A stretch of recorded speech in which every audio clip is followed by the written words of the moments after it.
অনেকেই তেলাপিয়া মাছ খেতে পছন্দ করেন না, কিন্তু এইরকম একটা রেসিপি পেলে যারা তেলাপিয়া মাছ পছন্দ করেন না তারাও কিন্তু তেলাপিয়া মাছের প্রেমে পড়ে যাবেন।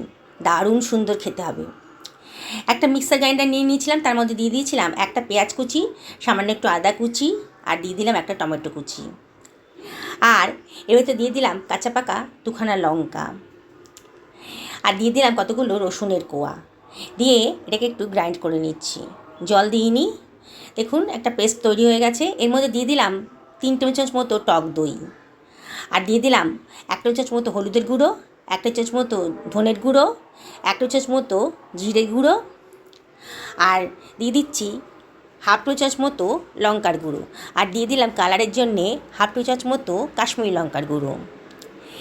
এবারে এর ভিতরে আমি দিয়ে দেবো 1 টেবিল চামচ মতো লবণ, দিয়ে সব কিছু ভালো করে মিশিয়ে নিচ্ছি। আমি রান্নার জন্য একেবারেই মশলাটা তৈরি করে ফেলছি। এবারে এর মধ্যে দিয়ে দিলাম খানিকটা জল, দিয়ে আবার একটু নাড়াচাড়া করে এটাকে আরেকটু গ্রাইন্ড করে নিচ্ছি। দেখুন কত সুন্দর একটা স্মুথ পেস্ট তৈরি হয়ে গেছে।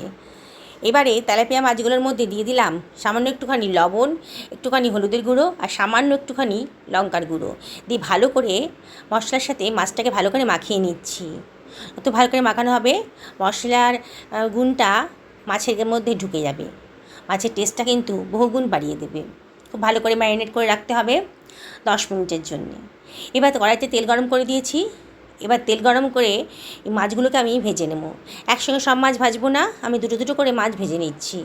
বেশ কড়া করে মাছটাকে ভেজে নেব, এপিট ওপিট করে ভালো করে উল্টে পাল্টে মাছটাকে ভালো করে ভেজে নেব।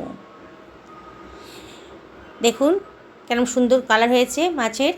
মাছটাকে আমি তুলে রাখলাম। এবার ওই তেলের ভেতরই বাকি মাছগুলোকে আমি ভেজে নিচ্ছি। বন্ধুরা, তোমরা বাড়িতে এটা ট্রাই করো, সত্যি দারুণ সুন্দর খেতে লাগবে। বললাম না, যারা তেলাপিয়া মাছ পছন্দ করে তারাও তেলাপিয়া মাছের প্রেমে পড়ে যাবে। যে তেলটা ছিল সেই তেলের ভেতরে আমি দিয়ে দিলাম গোটা গরম মশলা, আর দিয়ে দিলাম 1/2 টেবিল চামচ মতো গোটা জিরে, দিয়ে এটাকে একটু ফ্রাই করে নিচ্ছি। যখন একটা সুঘ্রাণ গন্ধ বেরোতে আরম্ভ করবে তখন বুঝবে যে মশলাটা ফ্রাই করা হয়ে গেছে। বানিয়ে রাখা মশলার পেস্টটা এবার দিয়ে দিলাম, আর মিক্সার গ্রাইন্ডারটা ধুয়ে একটু জলও এর ভেতর দিয়ে দিলাম, দিয়ে অনবরত নাড়াচাড়া করছি। মশলাটাকে ভালো করে কষিয়ে নেব, কোনো ঝামেলাই নেই রান্নাটা করাতে। এবার ঢাকা দিয়ে দিলাম মিনিট 3-4 জন্যে, মিডিয়াম টু লো ফ্লেমে। দেখো মশলাটা কিন্তু কষানো হয়ে গেছে, মশলার গা দিয়ে কিন্তু তেল বেরিয়ে এসছে, কালারটা কত সুন্দর এসছে। এবার এর মধ্যে দিয়ে দিলাম 1 বাটি মতো জল, দিয়ে আরও একটু ঝোলটাকে ফুটতে দিলাম। এবার ওই ফুটন্ত ঝোলের ভিতর দিয়ে দিলাম ভেজে রাখা মাছগুলো, আর দিয়ে দিলাম কাঁচা পাকা লঙ্কা। মাছগুলোকে ঝোলের মধ্যে ভালো করে ডুবিয়ে দিলাম, একটু ফুটতে দেব মাছগুলোকে।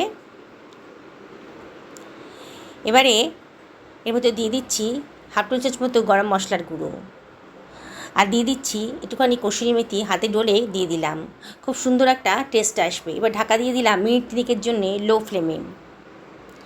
3-4 মিনিট হয়ে গেছে। দেখো বন্ধুরা, মাছগুলো সুন্দর করে সেদ্ধ হয়ে গেছে কিন্তু। দেখো কালারটা কত সুন্দর এসছে, দেখেই কিন্তু লোভনীয়। এবার আমি সার্ভ করে দিচ্ছি। দেখো বন্ধুরা, গরম ভাতের সাথে একটা রেসিপি থাকলে জাস্ট জমে যাবে। কত সুন্দর দেখতে লাগছে, আর খেতেও কিন্তু অসাধারণ। বাড়িতে অবশ্যই একদিন এরম করে ট্রাই করো, কমেন্ট করে জানিও কেমন লাগলো তোমাদের। রেসিপিটা ভালো লাগলে লাইক শেয়ার কমেন্ট করতে কিন্তু ভুলো না। দেখো কত সুন্দর দেখতে হয়েছে। ভালো থাকো এই কামনাই করি।